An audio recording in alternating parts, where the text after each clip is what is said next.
The Jemai region is home to Pokemon you won't find anywhere else in the world. Many of them are so steeped in Jamaican culture that there have been stories spread about their origins that date back centuries, if not millennia. Today's story starts back when the Jemai region was still under the Galarian Empire, when Galar was still being ruled by kings. Here in the Pokemon world, we are so accustomed to the idea of humans and Pokemon working together to achieve our various goals, but it was not always this way. Before the invention of the Pokéball, before we could have superpowered magical beings literally at our fingertips, many civilizations had to find other ways to get things done. Unfortunately, those ways were often less pleasant for others, to put it lightly. So, within the tropical island of Jemai, Galarian settlers had set up plantations where they grew and harvested saka berries to extract the sweet, sugary contents. Or rather, the enslaved they had taken from other faraway regions like Zonoa grew these crops for them, working tirelessly day in and out under Galarian enslavers. On one of these plantations, owned by the Apothecary family, a man and woman worked.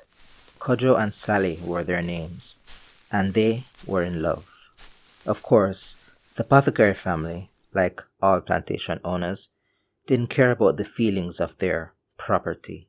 They had decided to sell Kojo to a plantation on the opposite end of Jemai. Not wanting to be apart, Kojo and Sally ran. Sadly though, they did not get very far. Colonial law enforcement chased them down, trapping them at the edge of a cliff. Trapped, Kojo and Sally stared at their pursuers. They knew that they would be severely punished, and, even worse, separated. That is, unless they did something drastic. And that they did. Hand in hand, they jumped off the cliff and into the violent waters below. They were, of course, never seen or heard from again.